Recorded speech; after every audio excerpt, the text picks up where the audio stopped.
Welcome to the Global Investor Podcast, a show that focuses on helping foreign investors enter the lucrative U.S. real estate market. Host Charles Carillo combines decades of real estate investing experience with a professional background in international banking to interview experts in all areas of U.S. real estate investing. Now, here's your host, Charles Carillo. Welcome to another episode of the Global Investors Podcast. I'm your host, Charles Carillo. Today we have Ivan Barratt. Ivan is a multifamily syndicator who specializes in large apartment communities in the Midwest. Since 2015, Ivan has raised nearly $100 million in equity and has acquired over 4,000 units and manages nearly $430 million in syndicated real estate assets. So thank you so much for being on the show, Ivan. Hey, it's good to be here, Charles. Thank you for having me. I'm going to have to update that bio. We're looking to deploy 56 to 75 million of fresh equity this year. Wow. Yeah. Fantastic. I think that'll put us up to 150, 175 or so by the end of the year. Awesome. Fantastic. And that's all throughout the Midwest? Throughout the Midwest. Yeah, that'll put us close to 5,000 units and over $500 million in assets under management. We buy institutional quality assets these days. So the price per pound is a little bit higher than when I first started in the business. Interesting. So give us a little background on yourself personally and professionally prior to getting involved with real estate and syndication. Well, there's not much to me prior to real estate as an adult. I'm a lucky guy, man. I had a dad that owned rental properties. I had an uncle that didn't graduate his sophomore year of high school, but was very successful in business with car washes, gas stations, and commercial real estate. And I had another uncle that owned a couple small apartment buildings as a realtor.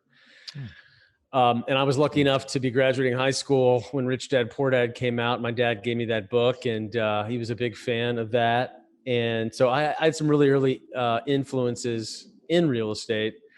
And really, I thought it would be easy. I thought, wow, why wouldn't you just own a lot of real estate, watch the rent checks come in?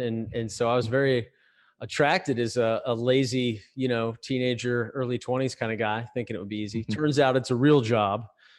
But basically started very small, got my foot in the door with a local developer outside of college, really mentored under him or menteed under him for several years before starting my own company back in 2010.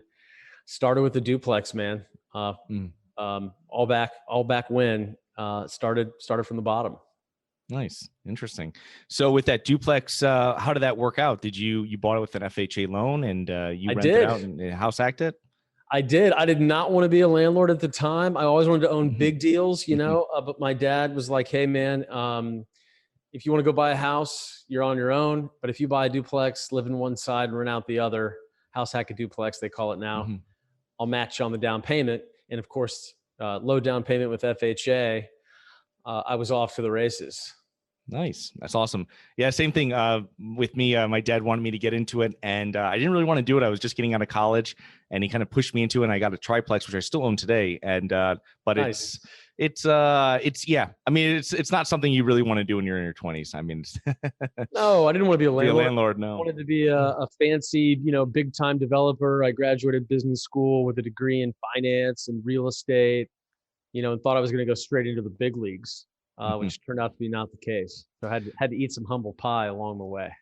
So tell us about your transition from 2010 to starting your starting syndicating assets, I guess, in 2015. Why did you make the change into going into larger assets? And what was your first deal that you did going that direction? Sure. So for me, my path to financial freedom was I started a management company first. I finally figured out that if I was willing to do what I hated, I would be able to one day do what I love. Another saying, do today what others won't, so you can do tomorrow what others can't. And I figured a really good way to scale up a real company was to start managing property for others.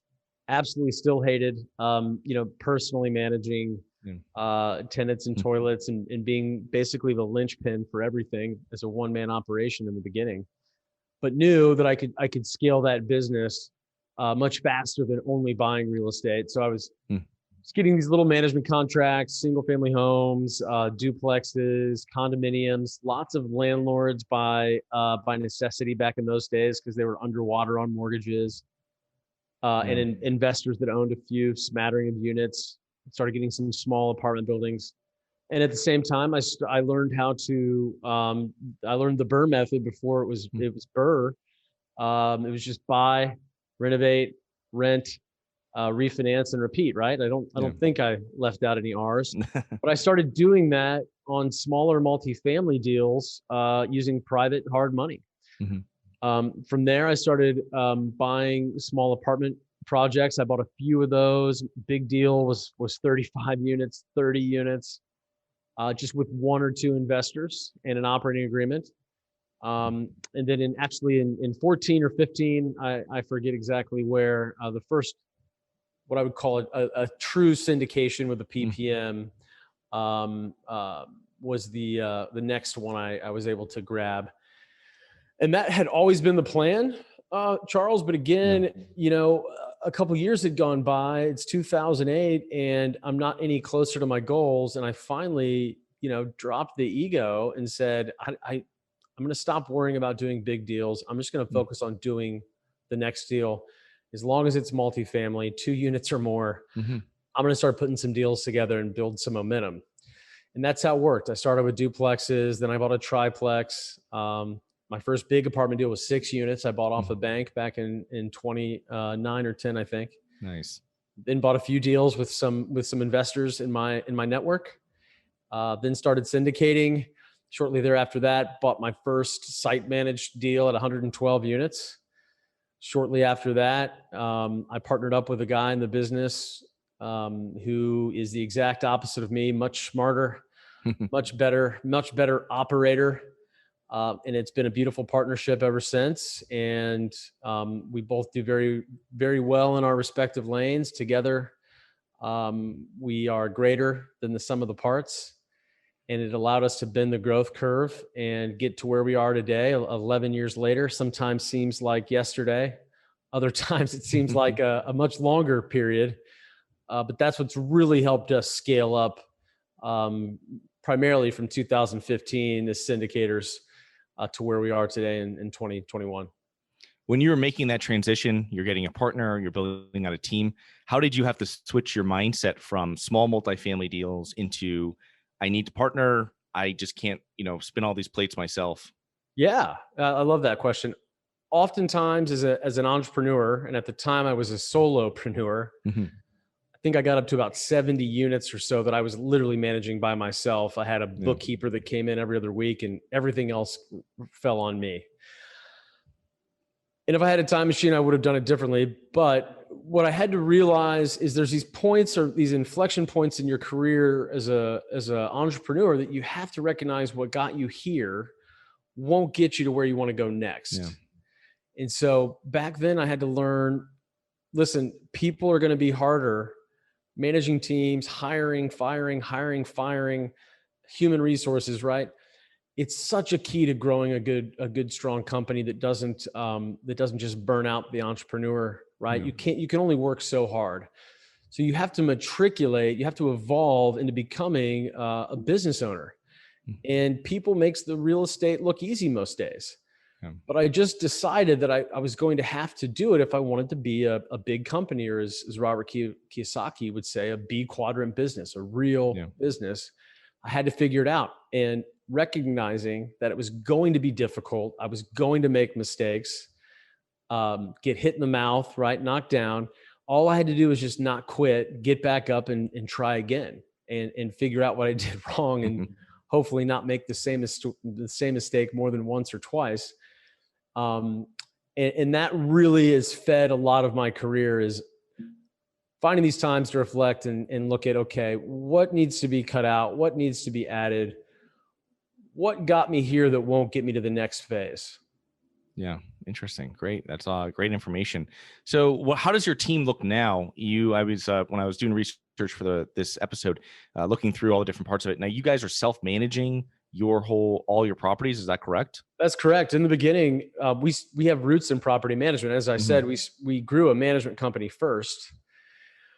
Today, it's BAM is 3 companies. It's capital, construction, and still management, the core of our business. But we manage everything. We've got now 120-ish full-time employees, everything from groundskeepers and leasing agents, all the way up the management org chart, up to here at corporate. And then we've got a capital, asset management, legal, acquisitions team, marketing, administration here, as well as our construction brain, our head of construction, his lieutenants in project management and regional maintenance as well. Interesting. So when you're putting together everybody, I mean, would you do this again with starting with management? You started with doing a management company, because there's a lot of big operators out there, and they'll start with buying properties, having it third-party managed, and then buy a management company. And it's not really a big profit center. It just gives them more control. So yeah, if I had to go back in a time machine, I would still start managing deals. Mm-hmm. I mean, it's not something I would necessarily want to do again on my own. I'd grow it faster this time. Mm-hmm. It's certainly not a profit center, although it is profitable. Mm-hmm. It is more of a loss leader, and I'm a control freak in that way. I think that in order to have the best possible returns, at least for me, I'm not disparaging anyone that doesn't do it this way. Certainly many have been successful in other ways, but for me, it was the right move. Yeah. I mean, we don't do third-party management anymore. We sort of amputated that vestigial limb once we got up enough escape velocity to where we didn't need that income anymore. So now we only manage assets where we have a GP or general partnership controlling interest. Okay, nice. So yeah, that's great. So everything is self-managed, only yourself, and you guys aren't doing any. But we happen to think very highly of our management team, so we don't want to deploy them and put them to use if we're not seeing any of the upside. And plus, we've got our way of doing it. We don't want to answer to anyone else. The BAM way is our way, and we really don't have time to explain ourselves to absentee, or not absentee, but outside ownership. We like having our own control, our own destiny. Yeah, that's great that you guys did have that though initially. So I imagine it helped you with scaling up your bringing on people and scaling up, because now you have additional income that's taking care of all these expenses because when you're providing to third-party property management to other companies and other investors. So yeah, it worked for me. Got to make a lot of mistakes small and early and learn from those mistakes before they got too big and damaging. Yeah. So when you're buying all these properties this year, you're scaling up your portfolio, and where we are right now in the market cycle, how are you managing and minimizing risks when you're acquiring, and you're working with a lot of institutional property? So I imagine, we're talking really compressed cap rates and B-class properties. So if you can go into that and kind of tell us a little bit about how you guys are doing your underwriting and acquisitions right now. Yeah, sure. So I think I'll start in reverse. We're typically buying A-, B+ assets at this point, and we're looking for assets that are either relatively new or brand new, where we can take advantage of rising rents in the market, burning off concessions, where we can be more efficient in our operations. That's really our sweet spot right now. The returns are a little bit lower maybe than they've been in the past, still able to achieve mid to upper teens IRR. Our goal is to do 2 to 2.5x on a 5 to 7 year hold, but by taking a lot less risk buying newer vintage assets. It's pretty hard to pull off. Having in-house management is pretty essential when we're buying, say, a 300 unit project that's still in lease up. But the cap rates aren't that much lower than some of the stuff you're seeing out there that's older, that's being bid up by less experienced groups. Yeah. And so we are going after a higher altitude or asset class, still finding a value add and delivering a superior risk adjusted return. I think the first half of your question, though, I may have missed or forgotten, or what was the first half? I just want this, because it was great that you went into kind of your asset class and everything you're doing there, but how are you taking are you editing? How else do we manage risk? You're editing your underwriting from where we are now compared to where 2 years ago where we were. And are you kind of being a little safer with debt you're putting on properties, with reserves you're allocating on properties? How have you changed? Because obviously we know there's going to be a pullback at some point. Yeah, we haven't changed whatsoever. Okay. I love this question. I mean, I got this in the middle of COVID. People said, how have you changed your underwriting? Guys were adding in negative rent growth, and we knew better. We placed a bet that workforce housing, B+, A- in suburban markets would be in more demand. What do you know? It worked out pretty well. We have some of the best debt available in the market because of our size. And I'm just lucky enough to have a huge bank in my backyard headquartered here that I have deep relationships with the principals of that group. They own a capital shop and they own a big bank. And so right now we're actually being more flexible on our financing because of such low interest rates. Mm-hmm. And bank financing allows for me to exit a deal in 4 or 5 years without a big prepayment penalty. How I offset that for my investors is I'm personally guaranteed on those debt vehicles. So I'm putting my balance sheet right up against me and my partner and taking that risk alongside the investor. Never been a better time to borrow cash. Interest rates aren't going up. Anybody that thinks they are is just flat out wrong. If you look at the demographics and the macro trends. What else did I leave out there? Reserves, they're pretty much the same. We don't look at a deal until construction's run through it, along with our management team. So by having that internally, for us, it's not a game of nickels and dimes. It's a game of pennies. And we know right down to the penny what things cost, what things we'll need in the future.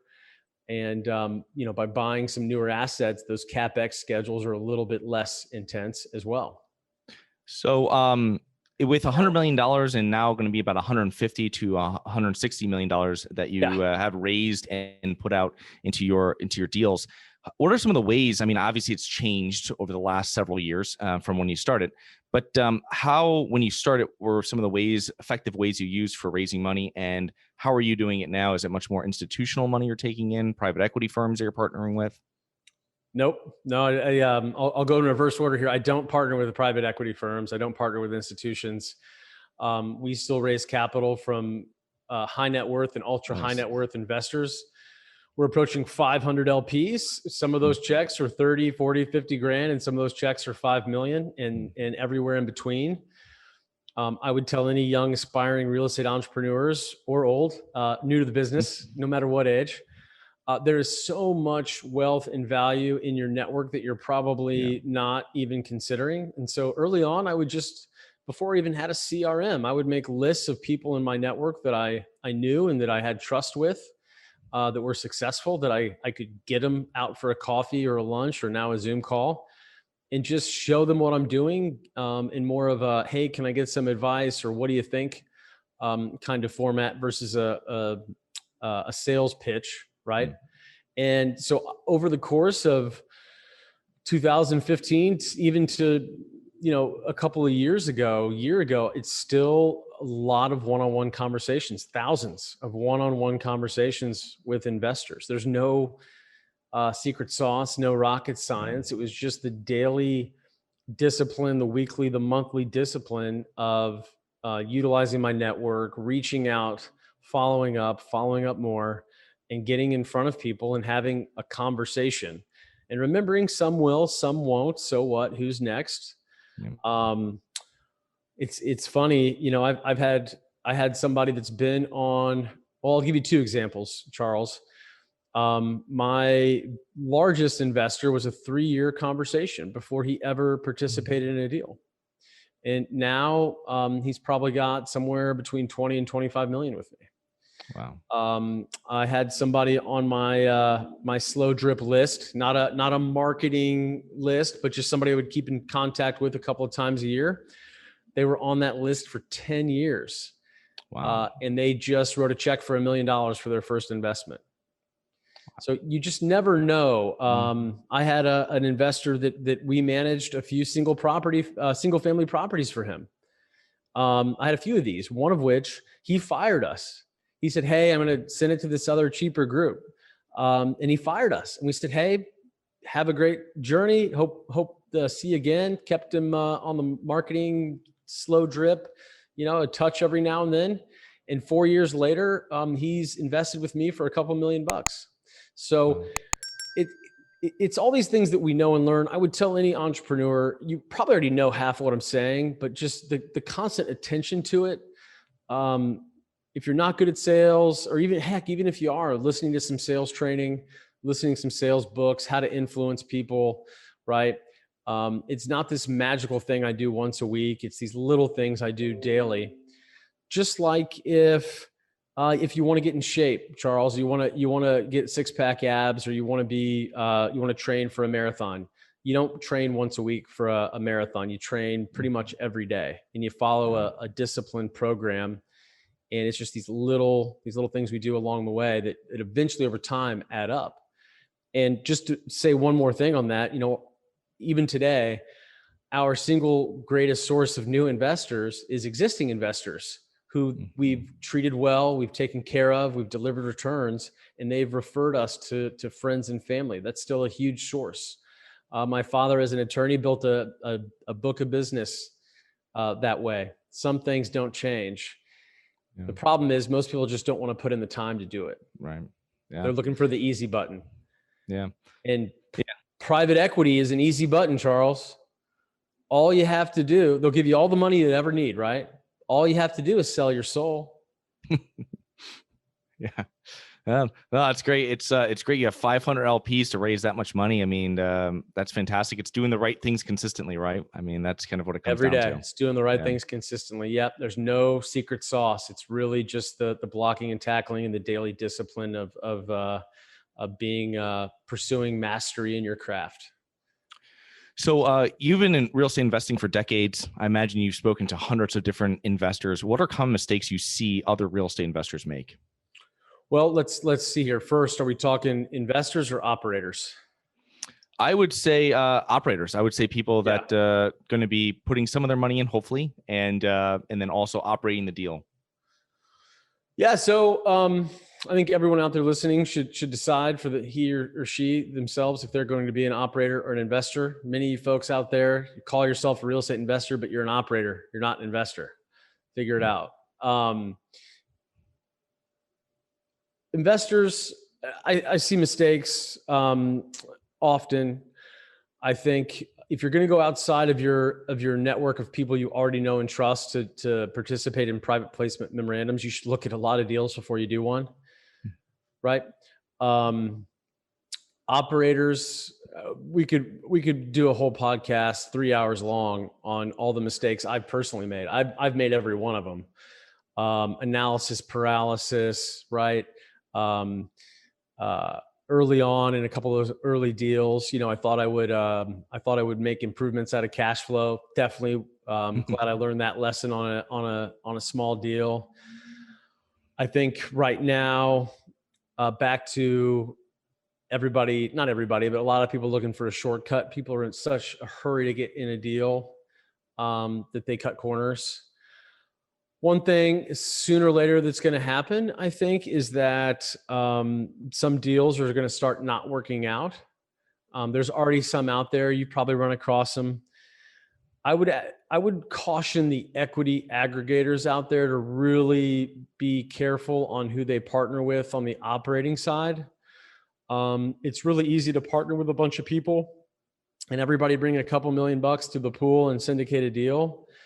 But remember, you're putting your name on that deal. And if that deal's not under your control and something goes wrong, you've lost all that goodwill with friends and family. And friends and family is really the foundation, your own network. That's really the foundation of your equity raising efforts, because those are the folks that are going to participate out of trust and likability of you. Down the road, we become a 506C. We generally solicit. We're on different advertising channels, but none of that would have happened if I hadn't built a really strong foundation in my own network. I think I'm getting a little bit off topic here, but I'm happy to go on more on mistakes anytime. No, that's great. It's fantastic to get that. That's to make the differentiation as well between the investor and the operator, because everybody throws around investor, but they don't really differentiate between I'm an operator, I'm an investor as well, or I'm an investor. So I would say, the one other thing just to tack on, I would say financial education. I've seen a lot of investors out there that could use more of a foundation of financial education. Go out there and interview some of these guys and read a lot of deals and read some real estate dictionaries and really understand the verbiage, the concepts. The finance and the math really isn't that hard. You know that. It's just repetition of understanding how the numbers work and really get a good grip on that and underwrite as an investor, unless you've got a personal relationship with somebody. If you start underwriting a lot of deals similar to looking for an income property that you're going to manage yourself, you look at enough of them, you start to develop what I call a fingertip feel for what a good deal is versus a mediocre or a bad deal. That's interesting. It's funny because yesterday I had a conversation with a potential investor, and he's an engineer, and he was telling me he's invested in other deals and stuff like this. And he said, like, "Oh, I'll send you out what we did for our last deal and all this kind of stuff." And he's like, "Oh, send me out the PPM, send me out the underwriting." And I was like, "Oh, that's great. I mean, it's really thorough. I mean, that's how you really get to vet it, where you're seeing previous deals, underwriting and assumptions, and you're looking at exactly how our attorney structures stuff. And you're like, that's a very thorough, no one, that's a very rare thing that people ask for, that type of thing. They just, send out the offering memorandum, right? And let me just see what it looked like the other deal. And people are really happy with that. But the actual underwriting, I mean, you're like, you're actually really doing your due diligence on the underwriting team, which is what you should be doing, but which most people don't, I don't think so. Yeah, as an operator, if you could have that handy right away when somebody asks for more maybe customized exhibits, right? Occupancy sensitivity, cap rate, exit sensitivity, some more details, trailing 12 versus your budget, the more detailed underwriting. If it's ready to go at a moment's notice when someone asks for it, that's a really good front to show potential investors that you're ready to anticipate and deliver those sorts of materials without having to spend without too much time passing, like you haven't thought of that ahead of time. So what are the main factors that have contributed to your success, Ivan? Oh, that's a great question. I think it really, Charles, goes back to that daily discipline. Favorite quote of mine, it's that picture of Bruce Lee, and it says, I pray not for an easy life, pray for the strength to handle a difficult one. And so much of my success is it's mindset, it's daily discipline, versus like being smarter than everybody else. And then really, if you want to go big in this business, people are so important. My team, the people, the executive team, that now reports to my partner and COO of the company, they get so much credit for the execution of the portfolio. They're the ones that make me look good on these podcasts. They have been phenomenal. We have core values that they hire to. I was lucky enough to find people early on that believed in growing a management company that people would want to work at, versus some of the management companies you might find out there. And to watch them now take the reins and move this company forward is just so rewarding as the founder. Awesome. Well, how can our listeners learn more about you and your business? Pretty easy to find. My name's over here at the bottom, Barratt. Easiest way to find me would be bamcapgroup.com, bamcapgroup.com. Okay. I will put that link into the show notes. I want to thank you so much for coming on, and looking forward to connecting with you in the near future. Likewise, Charles. Thank you for having me. Hi guys, it's Charles from the Global Investors Podcast. I hope you enjoyed the show. If you're interested in getting involved with real estate, but you don't know where to begin, set up a free 30-minute strategy call with me at schedulecharles.com. That's schedulecharles.com. Thank you. Thank you for listening to the Global Investor Podcast. If you like the show, be sure to subscribe on iTunes or Google Play to get new weekly episodes. For more resources and to receive our newsletter, please visit globalinvestorpodcast.com. And don't forget to join us next week for another episode. Nothing in this episode should be considered specific, personal, or professional advice. Any investment opportunities mentioned on this podcast are limited to accredited investors. Any investments will only be made with proper disclosure, subscription documentation, and are subject to all applicable laws. Please consult an appropriate tax, legal, real estate, financial, or business professional for individualized advice. Opinions of guests are their own. Information is not guaranteed. All investment strategies have the potential for profit or loss. The host is operating on behalf of Syndication Superstars LLC exclusively.